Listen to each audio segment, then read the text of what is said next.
இந்த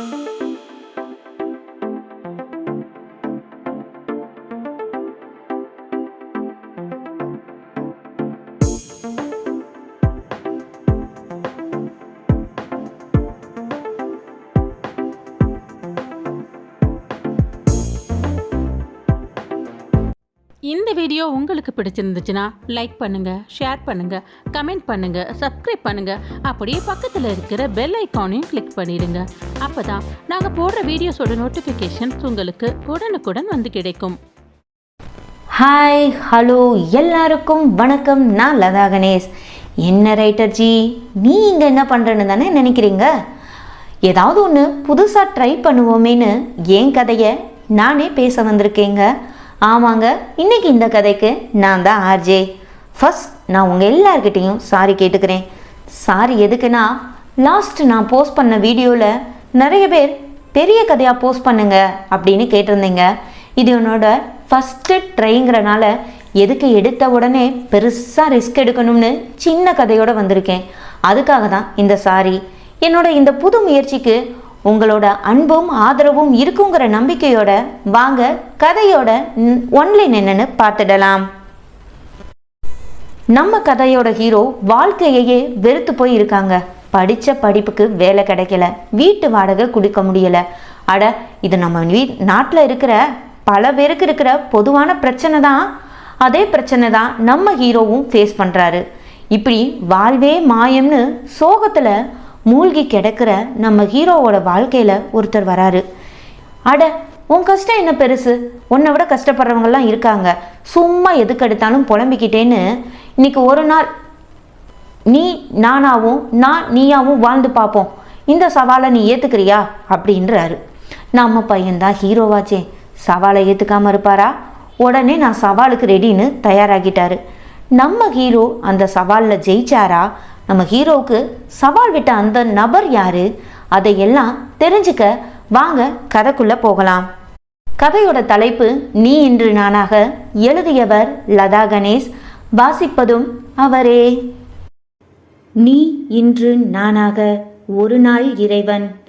துன்பம் துரத்தும் போது எல்லாம் நீதான் என்று கருணை வேண்டி துதிப்பாடல் பாடுபவன். இன்பத்தில் திளைக்கும் போது கண்டும் காணாமல் வெறும் கல் என வசைப்பாடி திரிவது கடவுள் படைத்த மனித மனதின் மனோபாவம். உனக்கு என்ன, 3 வேளை பிரசாதங்கிற பேர்ல விதவிதமா வெரைட்டி சாப்பாடு, பால் தயிர் நெய்யின்னு காஸ்ட்லி குளியல்.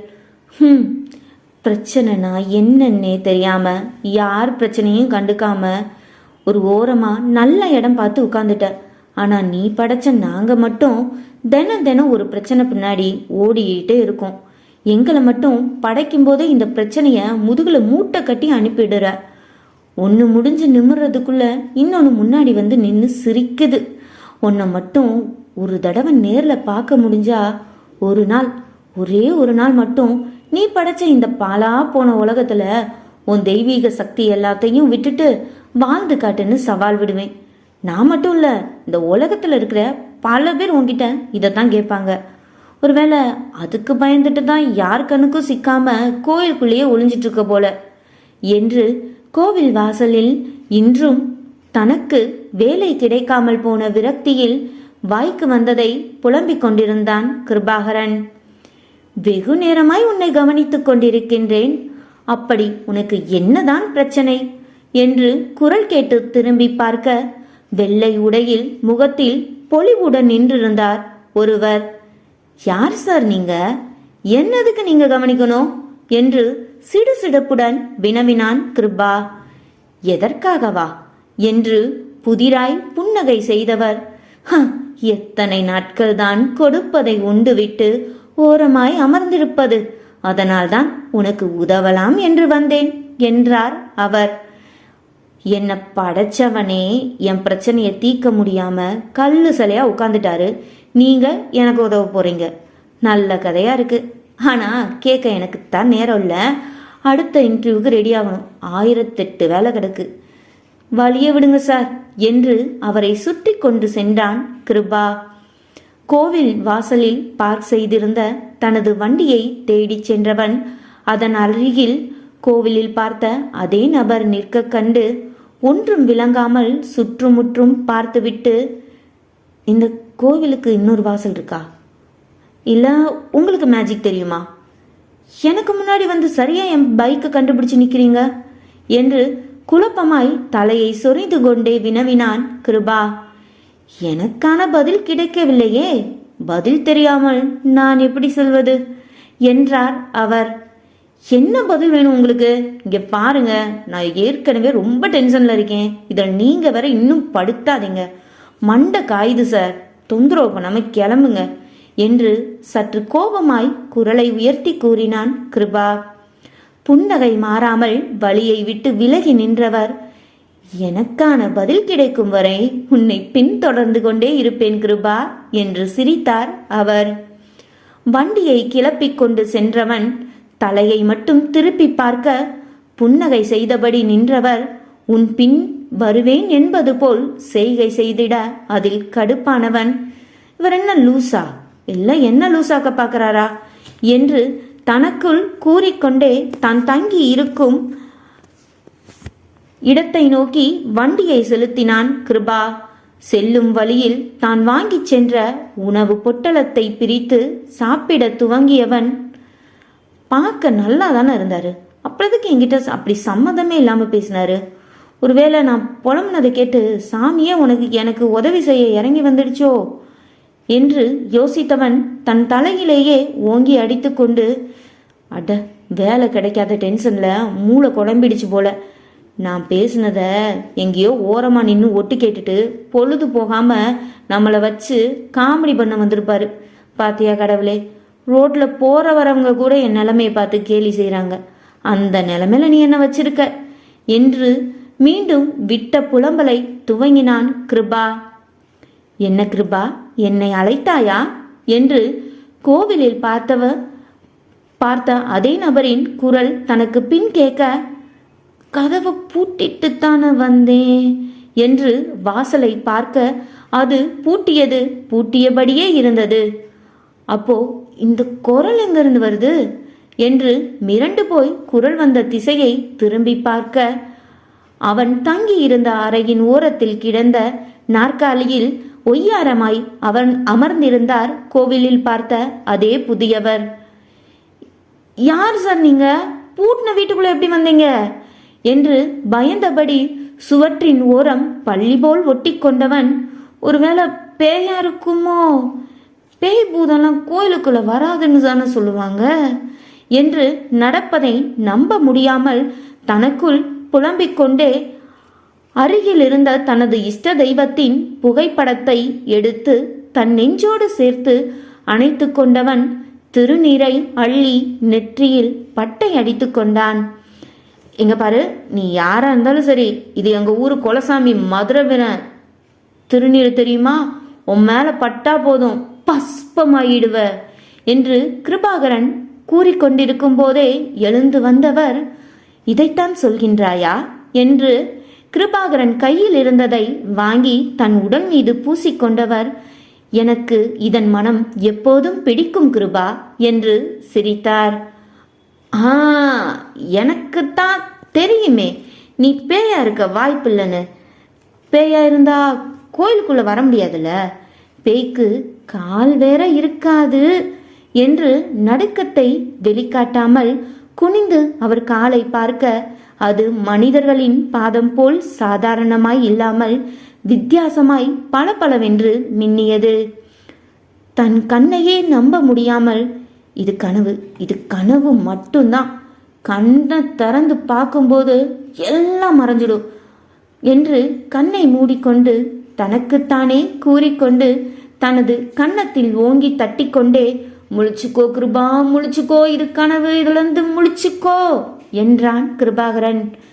நல்ல வேடிக்கைதான், என் முன் வரமாட்டாயா, என் பிரச்சனையை தீர்க்க மாட்டாயா என்று வேண்டுவது, கண் முன் வந்து நின்றால் கண்ணை மூடிக்கொண்டு கனவு என்று பிதற்றுவது என்று ஏளனம் கலந்து சிரித்தார் அவர். என்ன, நான் வேண்டிக்கிட்டேனா? தினமும் அந்த கடவுளை தான் என் கோபத்தால் திட்டி தீர்த்து அர்ச்சனை செஞ்சிட்ருக்கேன், அவரே வரலை. நீங்கள் என்ன சொன்னீங்க? கடவுளா? நீங்கள் தான் என்ன, அதாவது எங்களை படைச்ச கடவுள் என்று தனக்கு முன் நின்றிருந்தவரின் தலை முதல் கால் வரை மேலும் கீழுமாய் பார்த்தவன், யாரை ஏமாத்த பார்க்குறீங்க? எங்கள் ஊரில் பேய் பிசாசை கூட நேரில் பார்த்துடலாம், ஆனால் இந்த சாமியை வாய்ப்பில்லை ராஜா, அதுக்கு வாய்ப்பே இல்லை. கடவுளை கண்ணால் கண்டவர் ஒருத்தர் கூட இல்லை. அவர் இருக்கிற பிஸியில் அவரை கனவுல பார்க்குறதே பெரிய விஷயம். இதில் நான் கஷ்டம்னு புலம்புனதும் எனக்காக வானத்திலிருந்து குதிச்சு வந்துட்டார் என்று மெதுவாய் நகர்ந்து கதவை திறந்து கொண்டு வெளியேறி கதவை வெளிப்பக்கமாய் பூட்டிவிட்டு படி இறங்கி செல்ல முயன்றவன் வீட்டின் சொந்தக்காரர் வருவதை கண்டு, இருக்கிற பிரச்சனை பத்தாதுன்னு இவர் வேற வாடகை பணத்துக்கு வந்துட்டாரே, இவர்கிட்ட இருந்து வேற தப்பிக்கணுமே என்று புலம்பியபடி அவர் பார்க்கும் முன் வந்த வேகத்தில் மொட்டை மாடிக்கு சென்று மறைந்து கொண்டான் கிருபாகரன். வீடு வெளியில் பூட்டியிருப்பதை கண்டு திரும்பி சென்று விடுவார் என்று நிம்மதி பெருமூச்சை விட்டவன் திடீரென நினைவு வந்தவனாக, அடடா, அந்த ஆளை உள்ள வச்சு பூட்டிட்டு வந்தேனே, சத்தம் போட்டு காட்டி கொடுத்துட்டா என்ன செய்யறது என்று கலக்கத்துடன் காதை கூர்மையாய் தீட்டிக்கொண்டு கீழே எதுவும் பேசும் சத்தம் கேட்கின்றதா என்று கவனிக்க துவங்க அவனுக்கு பின்னிருந்து தோளில் மெதுவாய் கை வைத்து, பேசிக்கொண்டிருக்கும் போதே ஏன் சொல்லாமல் கிளம்பினாய் கிருபா என்று குரல் கேட்டு தூக்கி வாரி போட பயத்தில் அலற துவங்கினான் கிருபா. அவன் சத்தம் கேட்டு மேலே வந்த வீட்டின் உரிமையாளர், வசமா மாட்டினியா, எடைய வாடகை பணத்தை, என்னை பார்த்தது இங்க வந்து ஒளிஞ்சுக்கிட்டா விட்டுடுவேன்னு நினைச்சியா? பாம்பு காது, நீ மூச்சு விடுற சத்தத்தை வச்சே நீ இறக்கிறத மோப்பம் பிடிச்சிடுவேன் என்றவர் கிருபாவின் சட்டையை பற்றி கொண்டு, வந்த புதுசுல கேட்கறதுக்கு முன்னாடியே வாடகை படத்தை நீட்டின, கழுத தேஞ்சு கட்டருமான கதையா வர வர ஓம் பின்னாடி என்னைய நாய் மாதிரி அலைய விடுற என்று கோபமாய் கத்தினார் வீட்டின் சொந்தக்காரர். முன்பின் அறிந்திடாத புதியவர் முன் அவமானப்படுவதை தாங்கிக் கொள்ள முடியாமல், சார் ப்ளீஸ் சார், என் நிலைமையை கொஞ்சம் புரிஞ்சுக்கோங்க, நாளைக்கு ஊர்லேருந்து அம்மா பணம் அனுப்புவாங்க, நாளைக்கு கண்டிப்பாக உங்கள் வாடகை பணத்தை உங்கள் வீட்டுக்கு உங்கள் கிட்டேயே வந்து கையில் கொடுத்துட்றேன், முதல்ல சட்டையிலேருந்து கையை எடுங்க சார், எல்லாரும் பார்க்குறாங்க என்று கெஞ்சலாய் கேட்டுக்கொண்டான் கிருபா. என்ன, எல்லாரும் பார்க்குறாங்களா என்று சுற்றுமுற்றும் பார்த்துவிட்டு, யார் இருக்காங்க இங்கே பார்க்கறதுக்கு, ஒன்னே என்னை தவிர இங்கே வேற யாரும் இல்லை என்றவரை விசித்திரமாக பார்த்துவிட்டு தனது வலது பக்கத்தில் புன்முறுவலுடன் நின்றிருந்தவரை திரும்பி பார்த்தான் கிருபா. முகத்தில் புன்னகை மாறாமல், நான் விரும்பி காண வந்தது உன்னைத்தான் கிருபா, உன் கண்களுக்கு மட்டும்தான் நான் புலப்படுவேன், என் குரல் உன் செவிகளை மட்டுமே எட்டும் என்றார் அவர். அவரின் அந்த வார்த்தையை நம்பாமல் வீட்டின் உரிமையாளரிடம் திரும்பி, இதோ இங்க நம்மளை பார்த்து சிரிச்சிட்டு இருக்க ஆள் உங்க கண்ணுக்கு தெரியலையா, அவர் பேசுனது உங்களுக்கு உண்மையிலே கேட்கலையா என்று ஆச்சரியமாய் வினவினான் கிருபாகரன். எதையாவது சொல்லி என்னை ஏமாத்த பார்க்காத, பைத்திய மாதிரி ஒளருனா உன்னை விட்டுடுவேன்னு நினச்சிட்டு தானே இப்படி பேசிட்டு இருக்க, அது நடக்காது, நடக்கவே நடக்காது, நாளைக்கு காலையில மட்டும் என் பணம் என் கைக்கு வரலனா நடக்கிறதே வேற, மதியமே வந்து எல்லார் முன்னாடி உன் கழுத்தை பிடிச்சி வெளியே தள்ளுவேன், என்ன புரியுதா? நான் இங்க பேசிக்கிட்டு இருக்கேன், உனக்கு என்ன அங்க பார்வை என்று கிருபா பார்வை சென்ற திசையை கவனித்தவர், அங்கு ஒன்றும் இல்லாமல் இருக்க, இன்னும் என்ன நடிக்கிற, காலையில வருவேன், பணம் ரெடியா இருக்கணும் என்று மிரட்டி விட்டு சென்றார் உரிமையாளர். அப்போ நீங்க உண்மையிலே கடவுள் தானா? இதை எப்படி நான் நம்புறது? எந்த கடவுள் நீங்க?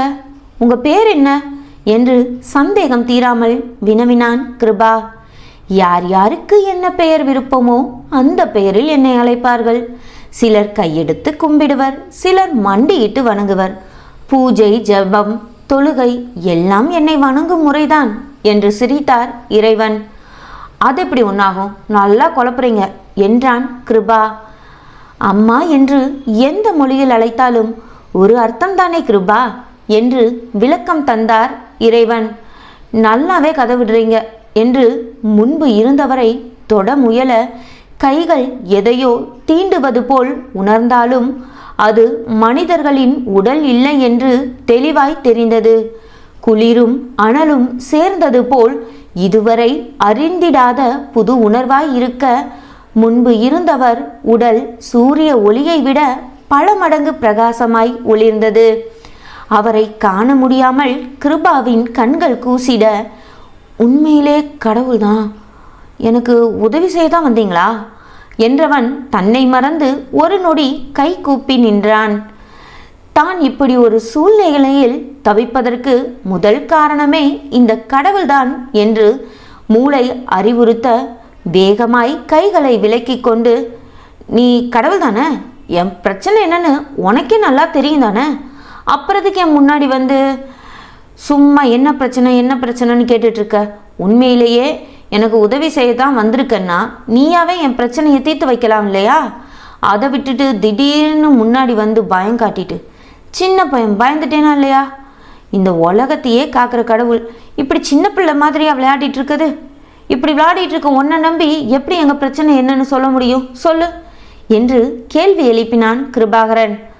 அது சரி, நான் போய் உலகத்தின் பிரச்சனைகளை எல்லாம் தீர்த்துவிட்டு அதன் பின் உன் முன் வருகிறேன். வருவதற்கு முன் நாளை உன் முன் வருகிறேன் என்று உனக்கு எச்சரித்து விட்டும் வருகிறேன். அதுவரை எனக்காக உன் தலைக்கு மேல் இருக்கும் பிரச்சனைகளுடன் காத்து கொண்டே இரு. நான் சென்று வருகிறேன் கிருபா என்று கிளம்பினார் இறைவன். என்ன விளையாடுறீங்களா? நல்ல கதையா இருக்கே. சும்மா இருந்தவன் முன்னாடி வந்துட்டு ஒன்றுமே பண்ணாம கிளம்புனா எப்படி? எனக்கு ஒரு வழி சொல்லிட்டு உங்கள் வழியை பார்த்து போங்க என்றான் கிருபா. என்ன செய்ய? என்னிடம் உரிமையாய் சண்டையிடுபவர்களுடன் தானே நானும் உரிமையாய் விளையாட முடியும் என்று மலர்ந்து சிரித்தார் இறைவன். நல்ல விளையாடுன போ. தருமி மாதிரி யாரும் கிடைக்கலன்னு உன் திருவிளையாடலை என்கிட்ட காட்ட வந்துட்ட போல. ஆமா, இந்த உலகத்துல என்னை விட எத்தனையோ பேர் கஷ்டப்பட்டுட்டு இருக்காங்க. அவங்களையெல்லாம் விட்டுட்டு என்ன பார்க்கணும்னு எதுக்கு தோணுச்சு? நீ தான் கடவுள்னு தெரிஞ்சதுக்கு அப்புறமும் உன்னை பார்த்து கொஞ்சம் கூட பயப்படாம கேள்வி மேல கேள்வி கேட்டுட்டு இருக்கேன். இப்படிப்பட்ட பக்தியை பார்த்து மெய் சிலிர்த்து போய் வந்தியோ என்று ஏளனமாய் சிரித்தான் கிருபா. பயம்? நீ எதற்கு என்னை கண்டு பயப்பட போகின்றாய் கிருபா? உன் மனம் அறிந்து நீ இதுவரை எந்த தவறும் செய்ததில்லை. தாங்கள் செய்வது தவறென்று தெரிந்து செய்பவர்களே நம்மை படைத்த இறைவன் ஒருவன் தங்களை கவனித்துக் கொண்டே இருக்கின்றான். நாம் செய்யும் தவறுகளுக்கு சரியான தண்டனை அவனிடமிருந்து கிடைக்கும் என்ற பயமோ குற்ற உணர்வோ சிறிதுமின்றி நான் நிறைந்திருப்பதாய் நம்பும் புனித தலத்தில் வைத்தே தவறு செய்கின்றார்கள் என்று வெறுமையாய் புன்னகை சிந்தியவர், வேறு என்ன கேட்டாய்? பக்தியா? நான் கடவுள் என்று உணர்ந்ததும் உடனே போலியாய் என் காலில் விழுந்து உன் தேவைகளை நிறைவேற்றிக் கொள்ள துடிக்காமல் ஒரு நொடி உன்னை மறந்து என்னை வணங்கி நின்றாய் பார், அதில் உள்ளது உண்மையான பக்தி என்றவரை இடைமறித்து, அப்படின்னா நீ என் பிரச்சனை தீர்க்க வரலையா? உன் சோக கதையை என்கிட்ட புலம்பிட்டு போகலான்னு வந்திருக்க, அப்படித்தானே என்றான் கிருபா. இல்லை, என் குமுறலை சொல்லவோ உன் குறைகளை கேட்கவோ வரவில்லை. நீ எனக்காக ஒரு சவாலை முன்வைத்தாய், மறந்துவிட்டதா? ஒரு நாள் நான் படைத்த இந்த உலகில் என் சக்திகளை இழந்து வாழ்ந்து காட்டச் சொன்னாய்தானே? அந்த சவாலை ஏற்கத்தான் வந்தேன். அது மட்டுமல்ல, உனக்கும் ஒரு பரீட்சை வைத்து பார்க்க விரும்பியே உன்னை தேடி வந்தேன். அதில் நீ வெற்றி பெற்றால் உன் வாழ்வின் புது பாதைக்கான வழி கிடைக்கும் என்றார் இறைவன். என பரீட்சையா? படிக்கும் போதே அதை சரியா செஞ்சிருந்தா நான் எதுக்கு உங்ககிட்ட புலம்பிட்டு நின்றுட்டு இருக்க போறேன் சொல்லு? அது சரி, இதுக்கு நீ நேரடியாவே உன் பிரச்சனையை தீர்க்க முடியாதுன்னு சொல்லியிருக்கலாம் என்றான் கிருபா. மெலிதாய் முகம் மலர்ந்தபடி, கடவுளான எனக்கே நீ சவால் விடும்போது நான் உன்னை சோதித்து பார்க்க கூடாதா என்ன? முதலில் என் எண்ணம் என்னவென்று சற்று காது கொடுத்துத்தான் கேளேன். உன் நிபந்தனைகளை நான் ஏற்கின்றேன். ஒரு நாள் முழுவதும் என் தெய்வ சக்திகளின்றி சாதாரண மனிதனாய் உன் முன் வாழ்ந்து காட்டுகின்றேன். என் நிபந்தனை என்னவென்றால், அந்த ஒரு நாள் நீ நானாக வேண்டும். அதாவது ஒரு நாள் நீ என் இடத்தில் கடவுளாக இருந்து மக்களுக்கு கருணை காட்ட வேண்டும் என்று நிபந்தனை விடுத்தார் கடவுள். அட, இவ்வளவுதானா? நான் பறிச்சேன்னு சொன்னதும் பயந்துட்டேன். கரும்பு துண்ண கூலியா? எனக்கு சந்தோஷம்தான். நான் தான் கடவுள்னா நான் என்ன வேணா செய்யலாம் இல்லையா என்று சந்தேகம் கேட்டான் கிருபா. நாளை நீ செய்யும் எந்த செயலையும் யாரும் தடுக்க முடியாது. என்னையும் சேர்த்துத்தான் சொல்கிறேன். அதேபோல் உன் செயல்களில் வரும் பலன்களும் உன்னை மட்டுமே சேரும். என் நிபந்தனைகள் உனக்கு சம்மதமா என்று இறைவன் அனுமதி கேட்டிட, எனக்கு சம்மதம், டபுள் ஓகே என்று இருமடங்கு மகிழ்வுடன் தலையசைத்தான் கிருபா. இந்த நொடியிலிருந்து நீ நானாக என்று கூறிய அடுத்த நொடி ஒளி வெள்ளத்தில் மிதந்தவர் சாதாரண மனிதர்களைப் போல் மாறியிருந்தார். கிருபா வழக்கம் போல் இல்லாமல் தனக்குள் ஏதோ புதிதாய் உணர்ந்தவன் இந்த நொடியிலிருந்து, அட, நான் தான் கடவுள், இன்னைக்கு இந்த நொடியிலிருந்து நான் தான் கடவுள் என்று மகிழ்ச்சியில் குதித்தான். சரி, நான் போயிட்டு வரேன். சாதாரண மனுஷ வாழ்க்கை எப்படி இருக்கும்னு அனுபவ பாடத்தை படிக்க என் அனுதாப வாழ்த்துக்கள். அற்ப மனிதனே என்று சிரித்தான் கிருபா எனும் இன்றைய கடவுள். உனக்கும் என் வாழ்த்துக்கள் ஒரு நாள் கடவுளே என்று கூறி சிரித்தார் முன்னாள் கடவுள். கடவுளா இருக்கிற வரைக்கும் பிரச்சனை இல்லை, நாளைக்கே இந்த சக்தியெல்லாம் போயிடுச்சுன்னா மறுபடியும் எனக்கு இதே நிலைமை தானே. இந்த நிலைமையை மாற்றணும்னா எனக்கு தேவைப்படுறது பணம். அல்ல குறையாத அளவில்லா பணம் வேணும் என்று மனதிற்குள் எண்ணிக்கொண்டவன், எனக்கு நிறைய பணம் வேணும் என்று ஒரு விரல் சுண்டிட எதுவும் நிகழாமல் இருந்தது. கடவுளாயிருந்தாலும் பணத்தை பார்க்குற பாக்கியம் எனக்கு இல்லை போல என்று அழுத்து கொண்டான் கிருபா. அவன் தங்கி இருந்த அறையின் வீட்டின் கதவை திறந்து பார்க்க அந்த அறை முழுவதும் பணம் நிறைந்து இறைந்து கிடந்தது. அளவில்லா பணத்தை கண்டு வாய்ப்பிழந்து நின்றவன், நாளைக்கு முதல் வேலையா இந்த வீட்டு வாடகை பணத்தை கொடுக்கணும், அதுக்கு பிறகு என்று அடுத்தடுத்த திட்டம் போட துவங்கினான். சரி, நீ உன் வேலையை கவனி. நான் எதற்கு இங்கு நந்தியாக நிற்க வேண்டும்? எனக்கு ஏதாவது வேலை கிடைக்கிறதா என்று நான் வெளியில் சென்று பார்க்கிறேன். நாளை என் பிழைப்பு ஓட வேண்டுமே என்று கிளம்பியவரை தடுத்து நிறுத்தினான் கிருபா. இந்த சக்தியெல்லாம் வச்சுட்டு என்ன செய்யலாம்னு ஒரு மண்ணும் நமக்கு தெரியாது. பேசாம இந்த முன்னாள் கடவுளை நம்ம கூடவே வச்சுக்கிட்டா பிரச்சனை வந்தாலும் சமாளிச்சிடலாம் என்று முடிவு செய்தவனாக, எப்படியும் நீ வெளியில வேலை தேடி அலையணும், அது எவ்வளவு கொடுமையான விஷயம்னு அனுபவிச்ச எனக்கு தான் தெரியும். இங்க பல வருஷமா வேலை தேடி அலையிறவனுக்கே எந்த வேலையும் கிடைக்கிறது இல்ல. இதுல நீ போனதும் வேலையை தூக்கி உன் கையில கொடுத்துட போறாங்களா என்ன?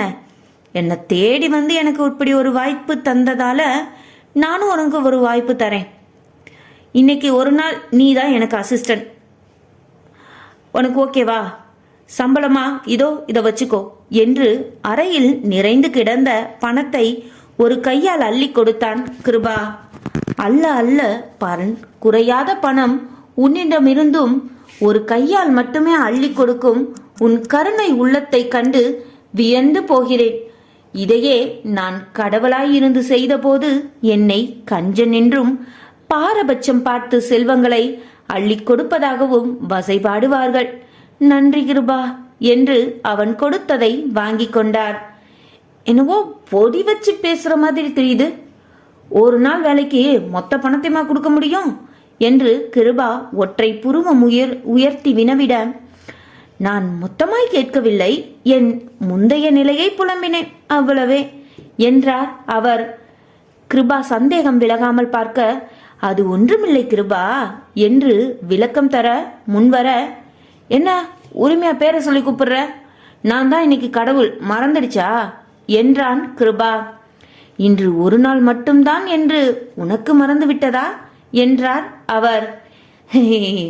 என்று அசடு வழிந்தபடி சிரித்துவிட்டு, சரி, நீங்க எதையோ சொல்ல வந்தீங்க, நான் வேற நடுவுல என்னென்னமோ பேசிட்டு இருந்தேன். ஆமா, என்ன சொல்ல வந்தீங்க என்று நினைவுபடுத்தினான் கிருபா. நான் செய்யவிருக்கும் வேலையை கணக்கிட்டு உன்னிடமிருந்த பணத்தில் சிறு தொகையை கொடுத்தாய். இதையே நான் கடவுளாய் இருந்தபோது மனிதர்களின் முன்ஜென்ம பாவ புண்ணியங்களை கணக்கிட்டே அவர்களுக்கு தகுந்த ஏற்றத்தாழ்வுகளை தந்தேன்.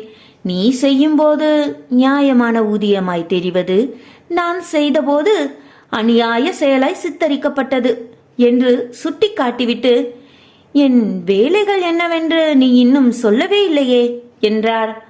அவர் சொன்னதை ஒரு நொடி யோசித்துக் கொண்டிருந்த கிருபா, பெருசா ஒன்னும் என் கூடவே இருக்கணும், அவ்வளோதான் என்று தன் பணியின் தன்மையை கூறிவிட்டு அறையை பூட்டி வெளியே திரும்பியவன் ஏதோ நினைவு வந்தவனாக, நாளைக்கு பல வேலை இருக்கும், அந்த நேரம் போய் இந்த சிடுமூஞ்சி வீட்டுக்காரர் முகத்துல முழிக்கணுமா?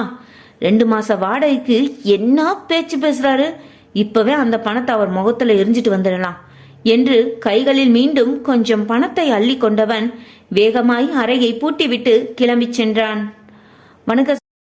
வணக்கம் சார், வாடகை பணம் கொடுக்க வந்தேன் என்று தன் கையில் இருந்த பணத்தை அவரிடம் நீட்டியவன், இதுல 2 மாச வாடகை பாக்கியும் இன்னும் 1 வருஷத்துக்கான வாடகை பணமும் இருக்கு என்று கூறினான் கிருபா.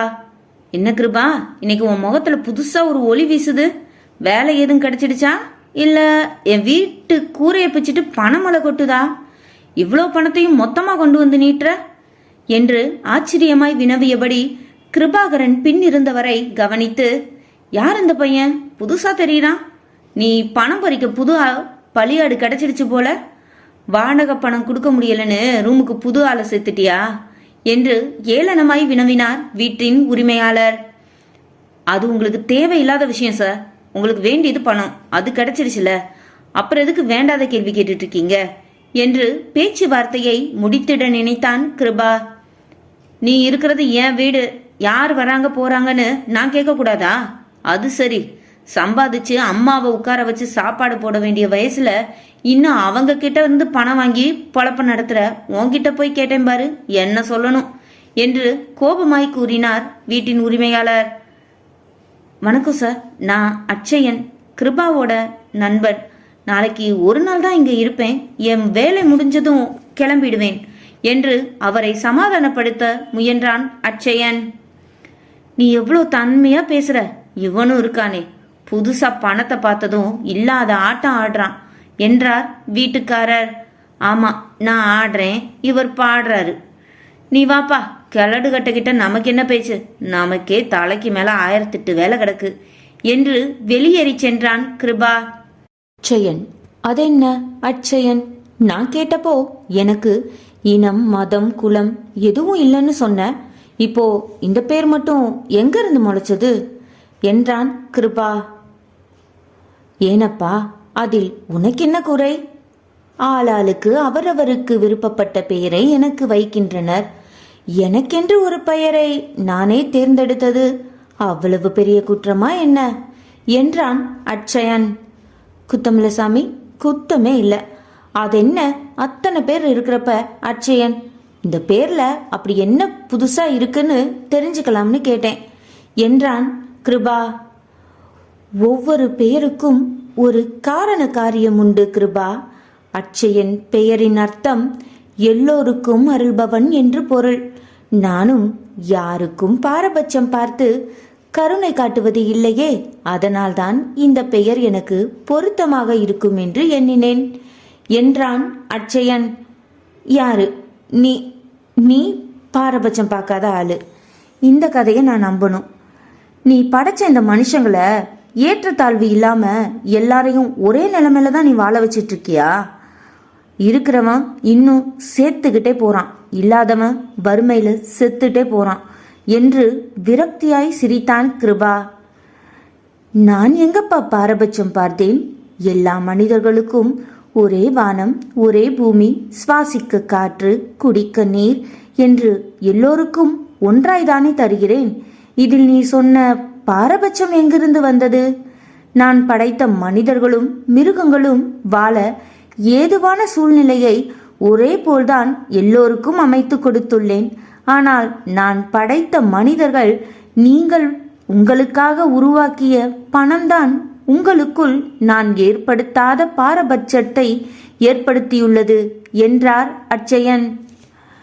நீ சொல்றதும் உண்மைதான். பணம் இருக்கிறவன் தான் இங்க ராஜா, மற்றவெல்லாம் கூஜா என்று கிருபா முன்னடக்க அவனை பின்தொடர்ந்து வந்த அட்சயன், எங்கு செல்கின்றோம் என்று வினவினார். என் அம்மாவை பார்க்க என்று வழியில் சென்று கொண்டிருந்த வாகனத்தை நிறுத்த முயன்றான் கிருபா. நீ இன்று கடவுள், உனக்கு வாகனமான அவசியமில்லை கிருபா. நீ செல்ல வேண்டிய இடத்தை மனதில் நினைத்து கண்மூடி திறந்தால் நீ அங்கு இருப்பாய் என்றான் அட்சயன். அட ஆமால, இன்னைக்கு நான் தானே கடவுள், மறந்துட்டேன். சரியான நேரத்தில் ஞாபகப்படுத்தினேன். இதுக்கு தான் உன்னை கூடவே வச்சிருக்கேன்.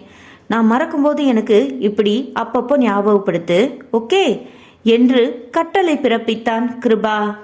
அவரின் சொல்படி கண்மூடி நின்றவன் மறுநொடி தன் வீட்டின் முன் நின்றான். என்ன கிருபா, ஏதாவது பிரச்சனையா? திடீர்னு வந்து நிக்கிற? பணம் எதுவும் அவசரமா தேவைப்படுதா என்று மகனை பார்த்த மகிழ்ச்சியும் எதற்காக இந்த நேரம் வந்தான் என்ற கவலையும் ஒன்றாய் கலந்த குரலில் வினவினார் கிருபாவின் தாய் கஸ்தூரி. ஒன்றும் பிரச்சனை இல்லைம்மா, உங்களை பார்க்கணும்னு தோணுச்சு, உடனே கிளம்பி வந்துட்டேன் என்றான் கிருபா. இது யாரு, புதுசா இருக்கு என்று அருகில் இருந்த அட்சயனை பார்த்து கஸ்தூரி வினவ, இது என் ஃப்ரெண்டுமா, உங்களுக்கு தெரியாது, ஆனா இவனுக்கு உங்களை ரொம்ப நல்லாவே தெரியும் என்றபடி வீட்டினுள் சென்றான். வாப்பா உள்ள வா, ஏன் வாசல்லையே நிக்கிற என்று அக்கறையாய் உள்ளே அழைத்து சென்று, நீ என்ன செய்யறப்பா? நீ என் பிள்ளை மாதிரியே படிச்ச படிப்புக்கு தான் வேலை பார்ப்பேன்னு வேலை தேடி அலைஞ்சிட்டு இருக்கியோ என்று சலித்து கொண்டே வினவினார் கஸ்தூரி. இல்லம்மா, நான் விவசாயம் செய்கிறேன் என்றான் அட்சயன். அவன் பதிலில் மனம் மகிழ்ந்த கஸ்தூரி, நல்லது, உனக்காவது விவசாயத்தையும் நம்ம நாட்டு பாரம்பரியத்தையும் பாதுகாக்கணும்னு எண்ணம் இருக்கே என்றார் பாராட்டுதலாய். இது என்ன புது கதை? நீ எப்போ இருந்து இங்க வந்து விவசாயம் செய்ய ஆரம்பிச்ச என்று அட்சயன் காதில் கிருபா மெதுவாய் கிசுகிசுக்க, நான் காலம் காலமாய் செய்து கொண்டிருப்பதை தான் சொன்னேன் கிருபா, என்ன புரியவில்லையா? என் செயலின் அர்த்தம் என்றைக்கு எல்லோருக்கும் புரிந்துள்ளது. என் செயலின் காரண காரியம் அறிய துவங்கி இருந்தால் உங்கள் வாழ்வில் பிரச்சனையே இல்லையே என்று சிரித்தவர், நான் உயிரினங்களை விதைக்கின்றேன், அவ்வப்போது இயற்கை சீற்றங்கள் கொண்டு களை எடுக்கின்றேன். உயிரினங்களின் காலம் முடியும் போது அதனை அறுவடை செய்கின்றேன். அப்படியென்றால் நானும் விவசாயிதானே, உயிர் விதைத்து அறுவடை செய்யும் விவசாயி என்றார் அட்சயன். உன்கிட்ட போய் கேள்வி கேட்டு அதுக்கான சரியான பதில் கிடைக்கும்னு எதிர்பார்த்தேன் பாரு, என்ன சொல்லணும் என்று அழுத்து கொண்டான் கிருபா. சற்று நேரத்திற்கு முன் அறைக்குள் சென்று திரும்பியவன் கையில் ஒரு பையுடன் வந்து, இது நிறைய பணம் இருக்குமா, உங்க தேவைக்கு வச்சுக்கோங்க, இன்னும் வேணும்னாலும் கேளுங்க, நான் தரேன் என்ற மகனை சந்தேகமாய் பார்த்து, நீ வரும்போது உன் கையில எதுவும் இருந்த மாதிரி இல்லையே, இப்போ இந்த பை எப்படி வந்துச்சு என்று சந்தேகமாய் வினவினார் கஸ்தூரி. அது அப்படித்தாம்மா என்றவன் கையில் இருந்த பையை தன் அன்னை கையில் திணிக்க, அதை வாங்க மறுத்தவர், உனக்கு இவ்வளோ பணம் எங்க இருந்து கிடைச்சது, அதை முதல்ல சொல்லு. சென்னையில வேலை தேடுன்னு போய் சொல்லிட்டு தப்பான தொழில் செய்யறியா என்று கோபமாய் வினவினார் கஸ்தூரி. என்னம்மா, என்ன போய் இப்படி சந்தேகப்படுறீங்க? நான் என்னைக்காவது அடுத்தவங்க பொருளுக்கு ஆசைப்பட்டிருக்கேனா? உண்மையிலே இது எனக்கு சொந்தமான பணம் தாம்மா, நம்புங்க என்ன என்றான் கிருபா. எனக்கு உன் மேல நம்பிக்கை இல்லை. இத்தனை நாள் வேலை கிடைக்கலன்னு என்கிட்ட இருந்து பணம் வாங்கி செலவழிச்சிட்டு இருந்த, இப்போ திடீர்னு பை நிறைய பணத்தை கொடுக்குற, உன்னை எப்படி நம்ப முடியும்? தவறான வழியில வந்த பணம் எனக்கு தேவையில்லை. உழைச்சி சாப்பிட எனக்கு இன்னும் என் உடம்புல தெம்பு இருக்கு. இந்த பணத்தோட இனி என் முன்னாடி நிக்காத என்று வெடுக்கென்று பதில் தந்தார் கஸ்தூரி. சரி, உங்களுக்கு பணம் வேணாம், வேற என்ன வேணும்னு சொல்லுங்க, அதை நான் இப்பவே நிறைவேற்றி வைக்கிறேன் என்று ஆர்வமாய் வினவினான் கிருபா. விசித்திரமாய் பார்த்து, உனக்கு என்ன பைத்தியம் பிடிச்சிருச்சா? உன் பணமே வேணான்னு சொல்றேன், இதுல வாங்கின பொருளை மட்டும் நான் எப்படி வாங்கிக்குவேன்? விவசாயம் பார்க்க எனக்கு இன்னும் கொஞ்சம் நிலம் போல இருக்கு, என் வயிற்றுக்கு அதுவே போதும். தவறான வழியில பணம் சம்பாதிச்சுதான் முன்னுக்கு வருவேன்னு நீ பிடிவாதம் பிடிச்சா நீ எனக்கு மகனும் இல்லை, நான் உனக்கு அம்மாவும் இல்லை என்றார் கஸ்தூரி. சரி சரி, உடனே கோச்சுக்காத கஸ்தூரி. இது உண்மையிலேயே தவறான வழியில வந்த பணம் இல்ல. என்ன பாக்குற, எடுத்து சொல்லு அட்சயா என்று தன் துணைக்கு அழைத்தான் கிருபா. ஆமாம்மா, இது கிருபாவிற்கு சன்மானமாக கிடைத்த பணம்தான் என்றான் அட்சயன். இந்த உலகத்துல ஓசியா எதுவுமே கிடைக்காது அட்வைஸை தவிர. ஒருத்தன் சும்மா கொடுக்கறான்னா அதுக்கு பின்னாடி ஏதாவது காரணம் இருக்கும் என்றார் கஸ்தூரி. உங்களுக்கு நான் எப்படி புரிய வைப்பேன்னு புரியலம்மா. இது எதுவும் தப்பான வழியில வந்த பணம் இல்லை. சரி, உங்களுக்கு பணம் வேணாம், அதுல வர பொருளும் வேணாம். உங்க வாழ்நாள் ஆசைன்னு ஏதாவது இருக்கும்ல, அது என்னன்னு சொல்லுங்க, இப்பவே அதை நிறைவேற்றி வைக்கிறேன் என்றான் கிருபா. கண்ணை மூடி திறக்கிறதுக்குள்ள என் தேவை என்னன்னு தீர்த்து வைக்க நீ என்ன கடவுளா என்று அசட்டையாக பதில் தந்தார் கஸ்தூரி. ப்ளீஸ்மா, எனக்காக சொல்லுங்க என்று கெஞ்சலாய் வினவினான் கிருபா. சரி, இவ்வளவு வற்புறுத்தி கேட்குற, அதனால என்னோட விருப்பம் என்னன்னு சொல்றேன். முதல்ல இந்த தப்பான வழியில வந்த பணத்தை உனக்கு யார் கொடுத்தாங்களோ அவங்க கிட்டேயே திருப்பி கொடுத்துடு. நேர்மையான வழியில சம்பாதிக்கிற வழியை பாரு. அதுதான் உன்னை பெத்த எனக்கு நீ செய்யற மரியாதை. பணம் காசு இல்லைனாலும் பரவாயில்லன்னு மரியாதையோட வாழ்ந்துட்டு இருக்கேன், அதை கெடுத்துடாத என்று கண்டிப்பு குரலில் கூறினார் கஸ்தூரி. இந்த பணத்தை பத்தின பிரச்சனையை விடுங்க. இது தப்பான வழியில வந்ததில்ல, எனக்கு சொந்தமானதும் இல்ல. இது யாருக்கு சேரணுமோ அவங்க கிட்ட போய் நான் சேர்த்துறேன், இது உங்க மேல சத்தியம் என்றவன் ஒரு நொடி தயங்கி, உங்களுக்கு எப்படி புரிய வைக்கிறது?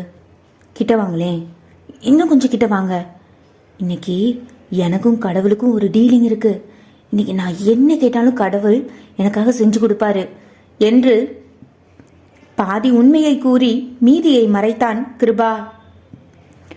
இன்னைக்கு உனக்கு என்ன ஆச்சு? ஏன் இப்படி என்னென்னமோ உளறிட்டு இருக்க என்று பயத்துடன் சென்று வீட்டின் சாமி படத்தின் முன் இருந்த திருநீரை கொண்டு வந்து கிருபாவின் நெற்றியில் பூசிவிட்டவர், அப்பா வீரப்பயனாரே, தவமிருந்து பெத்த பிள்ளை இப்படி கண்ட நேரத்துல வந்து என்னென்னமோ புலம்பிட்டு இருக்கான், நீதான் அவனுக்கு துணை இருக்கணும் என்று அன்னையின் கவலையுடன் பேசினார் கஸ்தூரி.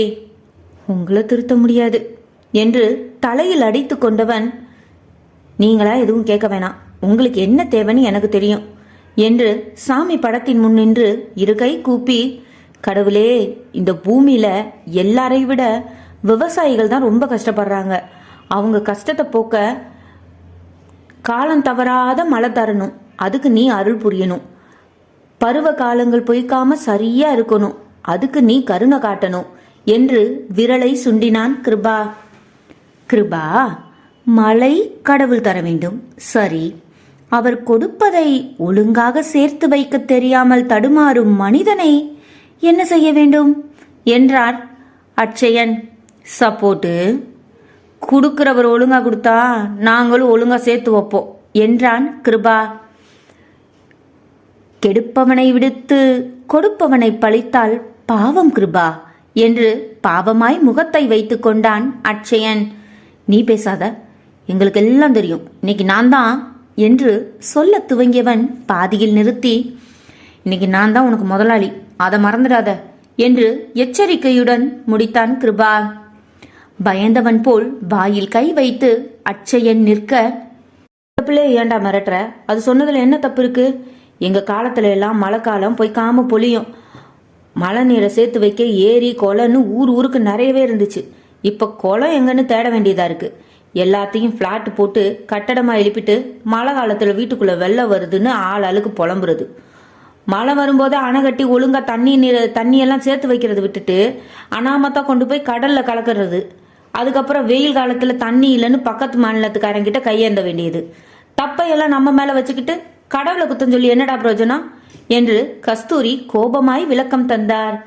யோசனையாய் நின்ற கிருபா அட்சயன் அருகில் வந்து, இது எல்லாம் ஓ வேலை தானே, நீ செய்யற தப்ப மறைக்க என் அம்மா வச்சு உனக்கு சாதகமா பேச வைக்கிற, அப்படித்தானே என்றான். தவறு செய்துவிட்டு அந்த பழியை மற்றவர்கள் மீது போடுவது உங்கள் மானுட வழக்கம் கிருபா, எனக்கு அந்த வழக்கம் இல்லை என்று கேலியாய் பதில் தந்தான். என்னையே கிண்டல் பண்றியா?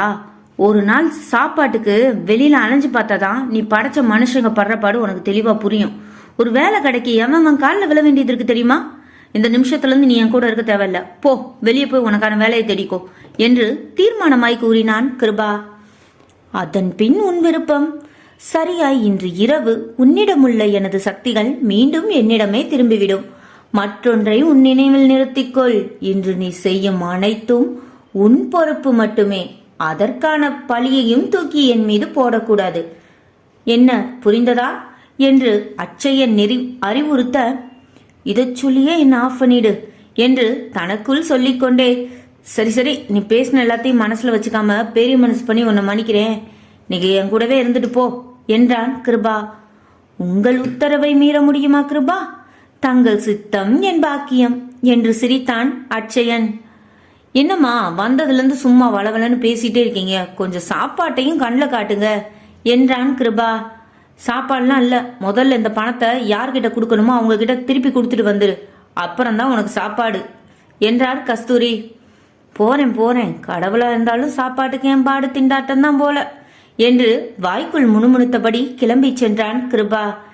ஏனப்பா இன்றைய கடவுளே, இன்னும் என்னை எவ்வளவு நேரம்தான் இப்படி நடக்க வைத்தே அழைத்து செல்ல போகிறாய் என்று அட்சயன் சலித்து கொள்ள, அட பொறுப்பா, இந்த பணத்தை என்ன செய்யணும்னு யோசிக்கிறேன் என்றான் கிருபா.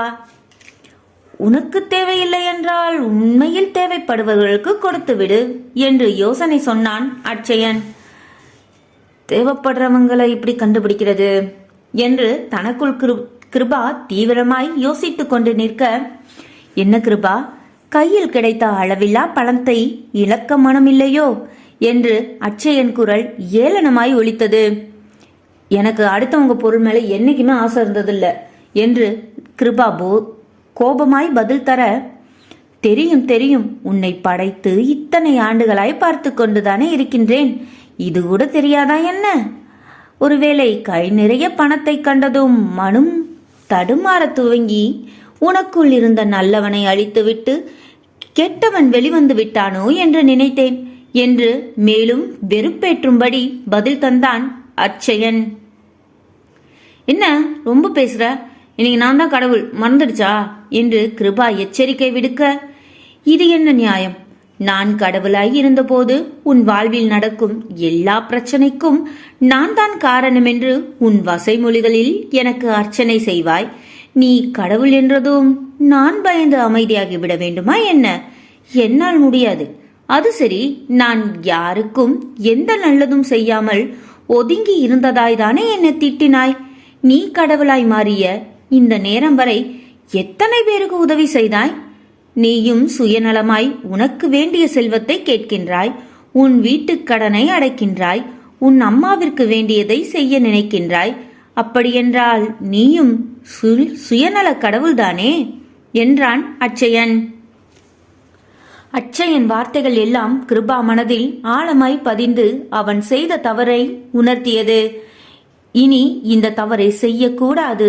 தன்னிடம் இறை சக்தி இருக்கும் வரை தன்னால் இயன்ற உதவி செய்திட வேண்டும் என்று தனக்குள் ஒரு தீர்மானம் எடுத்துக்கொண்டு தான் தங்கியிருந்த இடத்திற்கு செல்ல எண்ணியவன் விரல்களை சுண்ட அடுத்த நொடி கிருபாவின் வேலை தேடுவதற்காக தங்கியிருந்த அறைக்கு இருவரும் வந்து சேர்ந்தனர். அறை முழுவதும் இறைந்து கிடந்த பணத்தை சிறு சிறு பகுதிகளாக பிரித்தவன் அந்த ஊரில் உள்ள அனாதை ஆசிரமங்கள், முதியோர் இல்லங்கள் பெயரை பணம் இருந்த கவர்களில் குறித்தான். அந்த பணம் எல்லாம் இதில் குறிப்பிட்ட உள்ள முகவரிக்கு செல்ல வேண்டும் என்று மனதில் எண்ணிக்கொண்டு விரலை சுண்டிட மறுநொடி அறையில் கிடந்த பணம் மாயமாய் மறைந்தது. எதையோ சாதித்த நிம்மதி மனதில் படர, எதையும் எதிர்பார்க்காம அடுத்தவங்களுக்கு உதவி செய்யறதுல எவ்வளவு நிம்மதி இருக்குது என்னால் இப்போ உணர முடியுது அட்சயன். நம்ம தேவைக்கு போக பணம் சேர்த்து என்ன பிரயோஜனம் சொல்லு? நான் கடவுளா இருக்கிற வரைக்கும் என்னை யாரு கூப்பிட்டு உதவி கேட்டாலும் அவங்களுக்கு தயங்காம உதவி பண்ண போறேன் என்றான் கிருபா. மர்மமாய் புன்னகை சிந்திய அட்சயன், சரி, உன் கடமையை நீ கவனி, என் வேலையை நான் பார்க்கின்றேன். நீ எப்படியும் பல இடம் சுற்றித் திரிய வேண்டியதாய் இருக்கும். உன் பின்னே என்னால் அலைய முடியாதப்பா, நீ சென்று வா. நீ வரும் வரை உனக்காக நான் இங்கேயே காத்திருக்கிறேன் என்றான் அட்சயன். இப்போ புரியுது நாட்டில் மக்களுக்கு ஏன் பிரச்சனை அதிகமாக வருதுன்னு. யாரோட பிரச்சனையும் தீக்காம நீ அமைதியா இருக்கிறதால தான் மக்கள் பிரச்சனையோட திரியிறாங்க என்று சிடுசிடுத்து விட்டு கண்மூடி நிற்க அடுத்த நொடி கடவுளை அழைத்த ஒருவர் முன் சென்று நின்றான் கிருபா.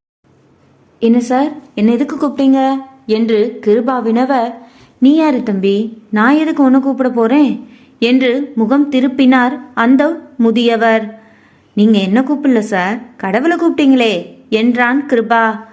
கடவுளை கூப்பிட்டதை கேட்டு நீ வந்தியா, நீ என்ன கடவுளா என்று வெறுமையாய் சிரித்தவர், எனக்கு இந்த உலகத்துல வாழவே பிடிக்கல, அதனால அவர் கூடவே கூட்டிட்டு போக சொல்லி கடவுள்கிட்ட வேண்டிட்டு இருந்தேன் என்று முதியவர் பதிலில் அதிர்ந்தவன், என்ன சார் சொல்றீங்க, அப்படி உங்களுக்கு என்ன கஷ்டம் என்றான் கிருபா. நான் பெத்த பிள்ளைகளே என்னை பாரமா நினைச்சு தனியா தவிக்க விட்டுட்டு போயிட்டாங்க. இனி நான் யாருக்காக வாழணும்? என் பேரம்பேத்தியை பார்த்து தூக்கி கொஞ்சம் கூட பாக்கியம் இல்லாத வாழ்க்கை எனக்கு எதுக்கு என்று கவலையுடன் கூறினார் முதியவர். உங்ககிட்ட இல்லாத வசதி இல்லைன்னு நீங்க இருக்கிற சூழ்நிலையை பார்க்கும்போதே தெரியுது. இருந்தும் உங்க மனசு உறவுகளோட அன்புக்கு தான் ஏங்குது. உங்களை வேண்டான்னு விட்டுட்டு போனவங்களை நினைச்சு தவிக்கிறத விட்டுட்டு உண்மையான அன்புக்கு ஏங்குற எத்தனையோ ஆதரவற்ற இல்லம் இருக்கு. அங்க போய் உங்க பேரம்பேத்திக்கிட்ட காட்ட துடிக்கிற அன்புல பாதியை காட்டினா போதும், உங்க தனிமைக்கு ஆறுதலாகவும் இருக்கும், அன்புக்காக ஏங்குற அவங்க மனசும் நிறையும் என்று யோசனை சொன்னான் கிருபா.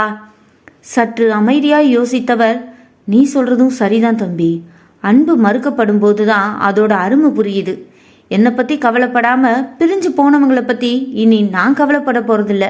நான் அன்பு காட்ட எனக்குன்னு புது சொந்தங்களை உருவாக்கி அவங்களுக்காக அவங்களோட நான் இனிமே சந்தோஷமா வாழ போறேன் என்று நம்பிக்கையாய் கூறினார் பெரியவர். அவரின் மனதின் வேதனை தீர்ந்த மறுநொடி மலர்ந்த புன்னகையுடன் அங்கிருந்து மறைந்தான் கிருபா. கண்முன் பேசிக்கொண்டிருந்தவன் காற்றோடு காற்றாக மறைந்திட நடப்பதை நம்பிட முடியாமல் வியப்பில் மூழ்கி போனார் பெரியவர். அடுத்து சென்ற இடம் ஒரு மருத்துவமனை. ஆபரேஷன் தியேட்டர் வாசலில் ஒரு பெண்மணி கதறி துடித்துக் கொண்டிருந்தார். என்னம்மா, ஏன் இப்படி அழுகிற என்று ஆதரவாய் வினவினான் கிருபா. என் வீட்டுக்காரர் உயிருக்கு போராடிட்டு இருக்காருன்னா ஆபரேஷன் செய்ய நிறைய பணம் கட்ட சொல்றாங்க. அவ்வளோ பணத்துக்கு நான் எங்க போவேன்? என்கிட்ட கடைசியா இருந்த என் தாலியையும் வித்து மருந்துக்கு கொடுத்துட்டேன். இனி விற்க என் கையில குண்டுமணி தங்கம் இல்லை என்று கதறி துடித்தாள் அந்த பெண். உனக்கு உதவ வேற யாரும் இல்லையா என்றவன் குரலில் சோகம் பிரதிபலித்தது. நாங்க காதலிச்சு வீட்டை எதிர்த்து கல்யாணம் பண்ணிக்கிட்டோம்னா என்னோட வீட்டு ஆளுங்க தான் அவரை இப்படி கொலை செய்ய முயற்சி பண்ணி அடிச்சு போட்டுட்டாங்க. எங்களுக்குன்னு உதவ யாருமே இல்லை அந்த கடவுளை தவிர என்று மீண்டும் கண்ணீரில் கரைந்தாள் அந்த பெண். நீ கவலைப்படாதம்மா, இங்கே இரு, நான் அந்த வந்துடுறேன் என்று சென்ற கிருபா சற்று நேரத்தில் திரும்பி வந்து, இது ஹாஸ்பிட்டல் பில், பத்திரமா வச்சுக்கோ, இன்னும் கொஞ்ச நேரத்தில் ஆப்ரேஷன் ஆரம்பிச்சிடுவாங்க, இனி எதை பற்றியும் கவலைப்படாம நிம்மதியா இரு, இது அடுத்த வர செலவுக்கு வச்சுக்கோ என்று சில பணக்கட்டுகளை அந்த பெண்ணின் கையில் கொடுத்தான் கிருபா. சரியான நேரத்துல கடவுள் மாதிரி வந்து யாருன்னே தெரியாத எனக்கு பணத்தை கொடுத்து உதவி பண்ணியிருக்கீங்க. உங்க உதவியை என்னைக்குமே மறக்க மாட்டேன்னா என்று கைகூப்பி நின்றாள் அந்த பெண். மனம் லேசாகிட மலர்ந்த புன்னகை செய்தபடி அங்கிருந்தும் நகர்ந்தான் கிருபா. இப்படி ஒரு நொடி கூட தாமதிக்காமல் உண்மையில் உதவி வேண்டி அழைத்தவர்களுக்கு வலிய சென்று உதவிவிட்டு அதில் மன நிறைவு அடைந்து கொண்டிருந்தான் கிருபா. கடவுளே என்று ஒரு கதறல் குரல் கேட்டு அவ்விடம் தோன்றினான் கிருபா. என்னம்மா, ஏன் இவ்வளோ வருத்தமா இருக்கீங்க என்று அக்கறையாய் வினவினான். நீ யாரு, உன்கிட்ட என் கஷ்டத்தை எதுக்கு சொல்லணும் என்று கண்ணீரை துடைத்து கொண்டு, உனக்கு செஞ்ச பூஜையில என்ன குறை வச்சேன்? அவன் 100 ரூபாய்க்கு மாலை வாங்கி போட்டா, நான் உனக்கு 200 ரூபாய்க்கு மாலை வாங்கி போட்டேன். ஆனா நீ எனக்கு என்ன திருப்பி செஞ்ச? ஒண்ணுமே செய்யல. ஆனா அவளுக்கு மட்டும் புது கார் வாங்குற யோகம் கொடுத்துருக்க என்று தானாய் தன் புலம்பலை துவங்கினார் அந்த பெண்மணி. கிருபாவிற்கு வந்த கோபத்திற்கு என்ன செய்வது என்றே தெரியவில்லை. கடவுள் என்ன மளிகை கடையா வைத்திருக்கிறார், எதையாவது கொடுத்து விருப்பப்பட்டதை வாங்கிட என்று தனக்குள் எழுந்த கோபத்தை கட்டுப்படுத்தி கொண்டு, உங்ககிட்ட கார் இல்லையா என்றான். ஏன் இல்லாம, என்கிட்ட 2 கார் இருக்கு என்று பதில் தந்தார் அந்த பெண்மணி. அப்புறம் எதுக்கு அந்த அம்மா கார் வாங்கினதுக்கு இவ்வளோ கடுப்பாகிறீங்க என்று வினவினான் கிருபா. அது லேட்டஸ்ட் மாடல் கார் தம்பி, நான் வாங்கணும்னு நினச்சேன், என்ன முந்திட்டு அவள் வாங்கிட்டா. என் முன்னாடியோ வந்தாவ ஓட்டிட்டு எவ்வளோ சீன் போடுறா தெரியுமா என்று பொறுமினார் அந்த பெண்மணி. என்ன சொல்வது என்று புரியாமல் தலையில் அடித்து கொண்டு திரும்பினான் கிருபா. இப்படியும் மனிதர்கள் இருக்கின்றார்கள் என்று நொந்தபடி கிருபா நிற்க அவன் காதுகளில் மெதுவாய், கடவுளே கடவுளே என்னை காப்பாத்து, என் பிள்ளைகளுக்காகவாது என்னை காப்பாத்து என்று மூச்சு விடவும் சிரமப்பட்டு பேசிய வார்த்தைகள் விழ உடனே அங்கு சென்று நின்றான் கிருபா. ஒருவர் விபத்தில் சிக்கி இரத்த வெள்ளத்தில் மிதந்து கொண்டிருக்க அவரை சுற்றி ஒரு கூட்டம் நின்று வேடிக்கை பார்த்து கொண்டிருந்தது. அந்த கூட்டத்தை விலக்கி தள்ளிவிட்டு காயம் பட்டவரை நெருங்கிய கிருபாவின் கையை ஒருவர் பற்றி தடுத்து, வேணாம் தம்பி, பக்கத்துல போகாதீங்க, இது ஆக்சிடென்ட் கேஸு, நீ தலையிட்டா உன்னையும் சாட்சி சொல்ல சொல்லி காலம் முழுக்க கோர்ட்டு கேஸுன்னு அலைய விட்டுடுவாங்க.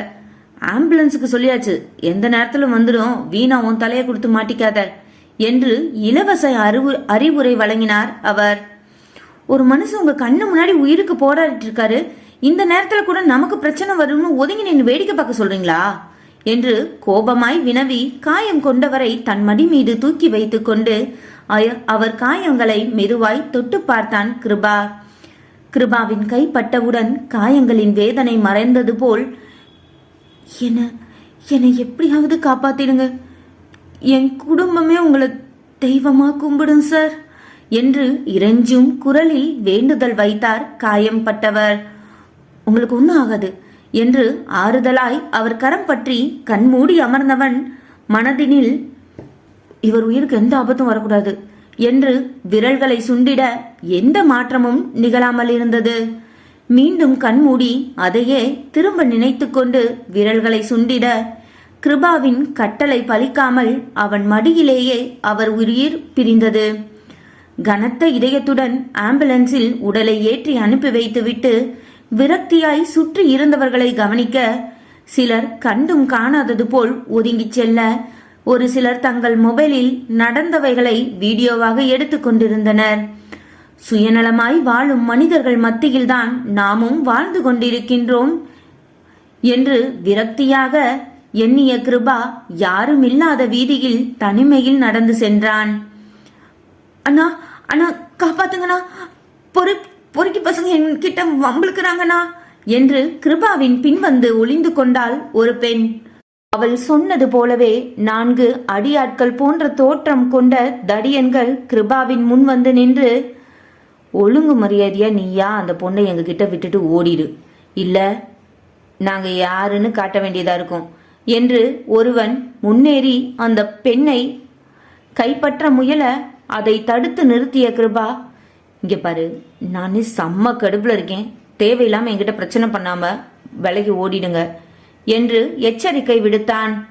பாருடா, ஒத்த ஆளா இருந்துட்டு எங்களை மிரட்டுறியா என்று ஒருவன் கை ஓங்கி கொண்டு வர ஏற்கனவே உண்டான மன விரக்தியுடன் கோபமும் சேர்ந்து கொள்ள ஒரு நொடி கண்மூடி திறந்தான் கிருபா.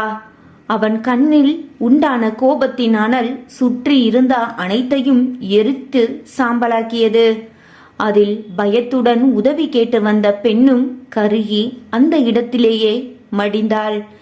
எல்லாம் எரிந்து கிடக்க சிறு கனலும் தீண்டாமல் அப்படியே நின்றான் கிருபா.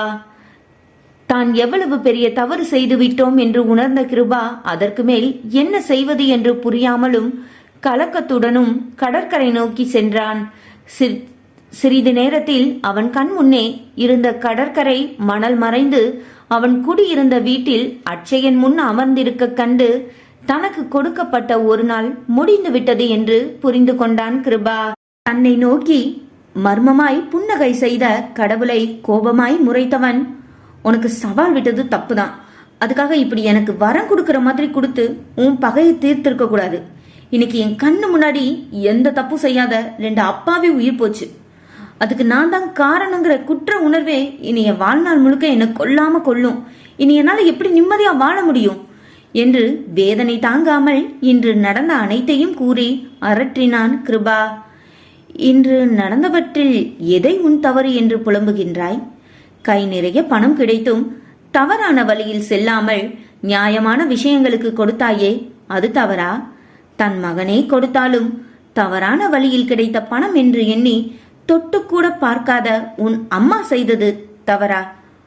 இந்த புவியில் உங்களைப் போல் எல்லோரும் நியாயமாய் நடப்பதில்லையே கிருபா. இதில் உன் தவறு என்ன? அடுத்தவர் செய்யும் பிழைக்கான பழியை முதலில் உன் மீது சுமத்திக் கொள்வதை நிறுத்து. உன் முகத்தில் உண்மையான மகிழ்ச்சியை கண்டு மனம் பொறுக்காத வீட்டு உரிமையாளர் உன்னை வார்த்தைகளால் காயப்படுத்தினார். உண்மையில் மக்களின் மனநிலை இப்படித்தான் உள்ளது கிருபா. அடுத்தவர் மகிழ்வை மன நிறைவுடன் ஏற்க இங்கு எவராலும் முடிவதில்லை. தங்கள் மகிழ்ச்சி மட்டுமே வாழ்க்கை என்று சுயநலமாக வாழத் தொடங்கிவிட்டனர். நீ சொன்ன முதியவர், அவர் மகன் மனதில் பாசம் மறைந்து பணத்தின் மீது ஆசை பிறந்ததற்கு நீ காரணமா, இல்லை அவனை படைத்த நான் காரணமா? நாம் இருவருமே இல்லை. குழந்தையாய் தவழ்ந்திடும் பொழுது உண்டான பாசம் வளர்ந்து தனக்கென்று ஒரு குடும்பம் வந்ததும் பெற்றவர்களை மறந்து பணத்தின் பின் ஓடச் செய்த அவனின் அயல்நாட்டு மோகமும் பணம் எனும் தாபமும் சுயநலமும் தான் காரணம் என்று கிருபாவின் மனநிலையை சரி செய்ய முயன்றார் இறைவன். விலங்குகள் சிங்கம், புலி, கரடி என்று பல இனங்களாக பிரிந்து கிடக்கின்றன. இருந்தும் அதன் இனத்திற்குள் இணக்கமாய்தானே வாழ்கின்றன. ஆனால் ஒரே இனமாய் ஒற்றுமையாய் வாழ வேண்டிய மனித பிறவிகள் ஜாதி, மதம், இனம், மொழி என்று பிரிவினை கொண்டு சிதறி கிடப்பதன் காரணம் நானா, இல்லை நீயா? உயிரை படைத்து அனுப்பும் போதே நீ இந்த இனம் குலம் என்று பிரித்தா படைக்கின்றேன், இல்லை என்னை இந்த முறையில் தொழுதால்தான் ஏற்பேன் என்று சொல்கின்றேனா? உண்மையான அன்புடன் படைக்கும் ஒரு மலரை கூட மனநிறைவுடன் தானே ஏற்கின்றேன். தங்கள் கௌரவத்தை காத்திட பிறர் உயிர் குடிக்கும் இனவெறியை இவர்களுக்குள் விதைத்தது நான் இல்லையே கிருபா. அவர்கள் செய்யும் கொடூர செயலுக்கு நான் எங்கனம் பொறுப்பாவே? அது சரி, நீ சொல்ற மாதிரி நடந்த எதுக்கும் நீ காரணம் இல்லைன்னு நான் புரிஞ்சுக்கிறேன். ஆனா நீ என்கிட்ட என்ன சொன்ன? இன்னைக்கு நான் தான் கடவுள், நான் என்ன நினைச்சாலும் நடக்கும்னு சொன்னதானே. ஆனா அந்த விபத்துல அடிபட்டு சாக கிடந்தவரை நீ கொடுத்த சக்தியை வச்சு ஏன் என்னால காப்பாற்ற முடியல என்றவன் குரலில் கோபம் குறைந்து வேதனை நிறைந்திருந்தது. ஒருவரின் மரணத்தை இறைவனாலும் தடுத்து நிறுத்த முடியாது கிருபா. அவன் வாழ்நாள் முடிந்து உயிர் பிரிய வேண்டும் என்பது விதி. அதை மாற்ற உன்னாலும் முடியாது, என்னாலும் முடியாது. ஆனால் இன்று இறந்தவரைப் போல் பலர் தங்களுக்கு விதிக்கப்பட்ட காலம் முடியும் முன்பே துர்மரணம் கண்டுள்ளனர். அடிபட்டு காயத்துடன் கிடப்பவனை காத்திட முயலாமல் தனக்கென்ன வந்தது என்று ஒதுங்கிச் செல்பவர்கள்தான் அதிகம்.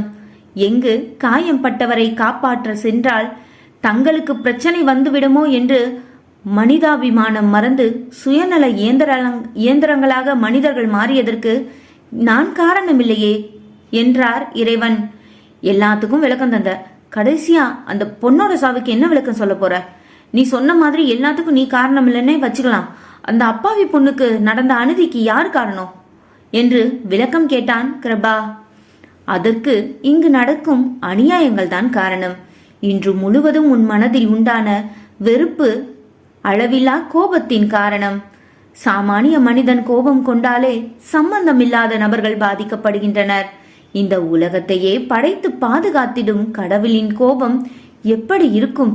அக்கிரமங்கள் அதிகமாகி நல்லவர்கள் பாதிக்கப்படும் போது எனக்குள் உண்டாகும் கோபம்தான் இயற்கை சீற்றங்களாக வெளிப்பட்டு பல உயிர்களை பறித்து விடுகின்றது என்று வேதனை குரலில் கூறினார் இறைவன். இறைவன் கொடுத்த விளக்கத்தை அமைதியாய் கேட்டு நின்ற கிருபா இரு கை கூப்பி நின்று, நீ எதுக்காக என்ன தேர்ந்தெடுத்து வந்தேன்னு எனக்கு புரியல. ஆனா இன்னைக்கு நடந்ததுல இருந்து நான் ஒண்ணு மட்டும் தெளிவா புரிஞ்சுக்கிட்டேன். எங்க கஷ்டத்துக்கு நீ காரணம் இல்ல, எங்களுக்குள்ள இருக்கிற ஆசையும் அலட்சியமும் தான். மாற்றம் வேண்டியது உன்கிட்ட இல்ல, எங்க கிட்ட தான். ஒவ்வொரு மனுஷனும் மனசால மாற்றத்தை உணர்ந்தா மட்டும்தான் இந்த உலகம் புனித பூமியா மாறும்னு தெளிவா புரிஞ்சுக்கிட்டேன் என்றவன் கண்மூடி கண்ணீர் வடித்து நின்றான் கிருபா. காலை விடிந்ததும் கண் திறந்து பார்த்தவன் தன் படுக்கையில் படுத்திருக்க, ச்ச எல்லாம் கனவா, ஆனா உண்மையிலே நடந்த மாதிரி இருந்துச்சு என்று யோசனையாய் எழுந்து அமர்ந்தவன் அவனது அலைபேசி அடிக்க எடுத்து காதில் வைத்து, அம்மா இன்னைக்கு எனக்கு ஒரு என்று கிருபா முடிப்பதற்குள், அந்த பணத்தை கொடுக்க வேண்டிய இடத்துல கொடுத்துட்டியா என்றார் கஸ்தூரி. எந்த பணம் என்று கிருபா புரியாமல் வினவ, என்ன எந்த பணம்னு கேட்குற? அதான் பை நிறைய கொண்டு வந்தேல, யாரோ சன்மானமா கொடுத்ததுன்னு என்று விளக்கம் தந்தார் கஸ்தூரி. நமக்கு வந்த அதே கனவு அம்மாவுக்கு வந்திருக்குமா என்ன என்று குழம்பி தவித்தவன், என் கூட வேற யாரும் வந்தாங்களா என்று விசாரித்தான். என்னடா இப்படி கேட்குற? உன் ஃப்ரெண்டுன்னு சொல்லி ஒரு பையனை கூட்டிட்டு வந்தியே, அந்த பையன் பேர் கூட அச்சேனோ என்னவோ. உன் மேலே இருந்த கோவத்தில் ஒரு வாய் கூட சாப்பிட வைக்காம வெறும் வயிற்றோட அனுப்பிட்டேன். பாவம் அந்த பையன் என்னை பற்றி என்ன நினச்சிருப்பானோ என்று சங்கடமாய் கூறினார் கஸ்தூரி. அடுத்து வரும்போது படைகளே போட்டு விருந்து வச்சிடுங்க, அதுக்கு முன்னாடி ஃபோனை வைங்க, எனக்கு இன்டர்வியூக்கு லேட் ஆச்சு என்று அழைப்பை துண்டித்தான் கிருபா. டே இருடா, அந்த பணத்தை கொடுக்க வேண்டிய இடத்துல கொடுத்தியா இல்லையா என்று எதிர்முனையில் கஸ்தூரி கோபமாய் வினவ, அதெல்லாம் எப்பயோ கொடுத்துட்டேம்மா, வைங்கம்மா ப்ளீஸ், எனக்கு இன்டர்வியூக்கு லேட் ஆகுது என்று அழைப்பை துண்டித்தான் கிருபா. என்ன நடக்குது? ஒரு கனவு எப்படி 2 பேருக்கும் ஒரே மாதிரி வரும் என்று குழப்பத்துடன் தன் காலை கடமைகளை முடித்து கிளம்பினான் கிருபா. எல்லாம் என்ன சொல்லணும், ஆள் தராதரம் பார்க்காம வீட்டில் குடி வச்சேன் பாரு, எனக்கு இந்த அவமானம் தேவைதான் என்று கிருபாவின் காதில் தெளிவாய் விழும்படி முணுமுணுத்து, இங்கே பாரு கிருபா, இதுக்கு மேலே உன்னை வீட்டில் தங்க வைக்க முடியாது, வேற இடம் பார்த்துக்கோ என்று வீட்டை காலி செய்திட கட்டளையிட்டார் வீட்டு உரிமையாளர். என்ன சார் திடீர்னு இப்படி சொன்னா நான் எங்க போவேன்? உங்க வாடகை பணத்தை கண்டிப்பா தந்துடுறேன், எனக்கு கொஞ்சம் ப்ளீஸ் டைம் கொடுங்க சார் என்று கெஞ்சலாய் கேட்டான் கிருபா. ஒண்ணுமே நடக்காத மாதிரி நடிச்சு யாரை ஏமாத்த பாக்குற? இந்த நடிப்பை பார்த்து ஏமாற நான் ஒன்றும் முட்டாள் இல்லை. நேற்று வாடகை பணம் கொண்டு வந்து கொடுத்துட்டு என்ன பேச்சு பேசின, இப்போ என்னவோ இப்படி பம்புற? மரியாதையா நீயே காலி பண்ணிடு, இல்லை கழுத்தை பிடிச்சு வெளியே தள்ளிடுவேன் என்று மிரட்டினார் வீட்டின் உரிமையாளர். நடப்பதை நம்பவும் முடியாமல் நம்பாமல் இருக்கவும் முடியாமல் குழம்பியபடி கிளம்பி சென்றான் கிருபா. இன்டர்வியூ நடக்கும் இடத்திற்கு வந்து காத்திருந்தவன் காதில் அங்கு இருந்தவர்கள் பேச்சு தெளிவாய் விழுந்தது.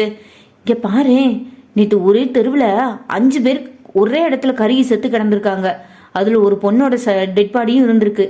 அந்த இடத்துல ஃபயர் ஆக்சிடென்ட் ஆகுற மாதிரி எந்த பொருளும் இல்லையா. அப்புறம் எப்படி நெருப்பு பிடிச்சிச்சுன்னு யாருக்குமே தெரியல. போலீஸ் தனிப்பட வச்சு விசாரிச்சிட்டு இருக்காங்களாம் என்று தங்களுக்குள் பேசிக்கொண்டனர். முகம் வியர்த்து விறுவிறுக்க சட்டென்று எழுந்து நடந்த கிருபா தனக்கான குழப்பத்தை தெளிவுபடுத்திக் கொள்ள முன்பு சென்ற கோவிலின் சன்னதி முன் சென்று நின்று, என்ன நடந்துச்சு? நான் கண்டது கனவில்லையா? நிஜமா? நீ அப்போ என் முன்னாடி வந்தையா என்று தன் குழப்பத்தை வினவினான். கல்லென இருந்த கடவுளின் முகத்தில் சிறு முறுவல் தோன்றி மறைந்ததாய் உணர்ந்த கிருபாவின் மனம் லேசானது.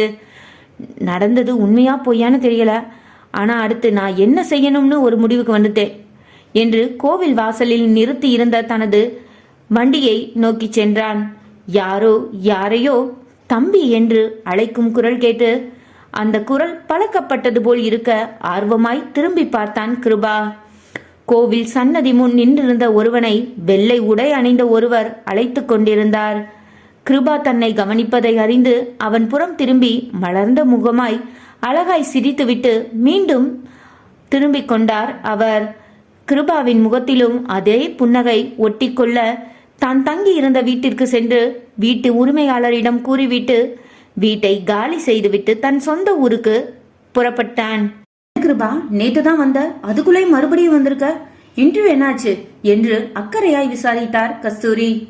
இனி நான் வெளியே எங்கேயும் வேலை தேடி அலைய போறது இல்லம்மா, உங்க கூட சேர்ந்து நம்ம நிலத்துல விவசாயம் பண்ண போறேன்.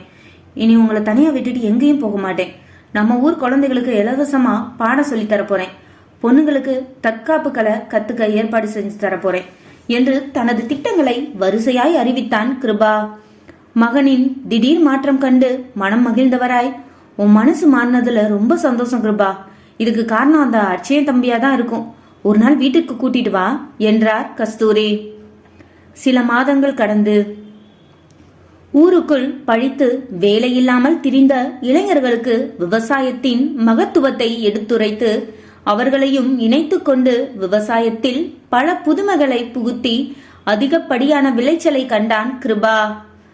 ஊருக்குள் தன் அன்னையிடம் சொன்னது போல ஊருக்குள் இருக்கும் ஏழை குழந்தைகளுக்கு பாடம் சொல்லிக் கொடுத்தான். பல நாள் மூடி கிடந்த பள்ளியை திறக்க ஏற்பாடு செய்தான். ஊரில் உள்ள பெண்களுக்கு தற்காப்பு கலை பயிற்றுவிக்க வேண்டிய ஏற்பாடு செய்தான்.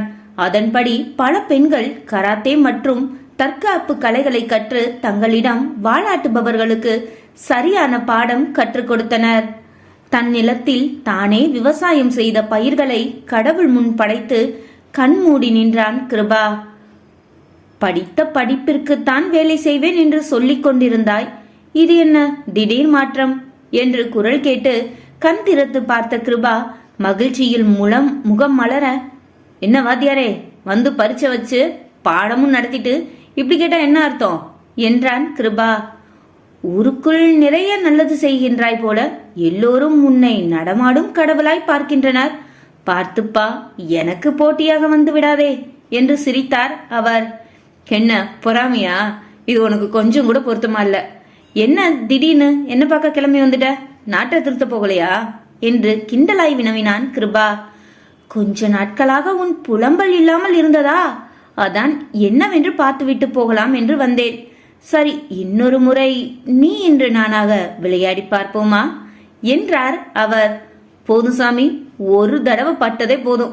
உனக்கு ஒரு கும்பிடு, உன் திசைக்கு ஒரு கும்பிடு என்று கிருபா தலைக்கு மேல் கை தூக்கி கும்பிடு போட, நீ பிழைத்துக் கொள்வாய் என்று சிரித்தபடி சன்னதியில் சென்று மறைந்தார் அவர். என்ன ராசா, எதுக்கு இப்படி கையை தூக்கி கும்பிடு போட்டுட்டு இருக்க என்று அருகில் வந்தாள் கஸ்தூரி. வாழ வைக்கிற நம்ம கடவுளுக்கு தாமா இந்த கும்பிடு என்று மன நிறைவுடன் சிரித்தான் கிருபா.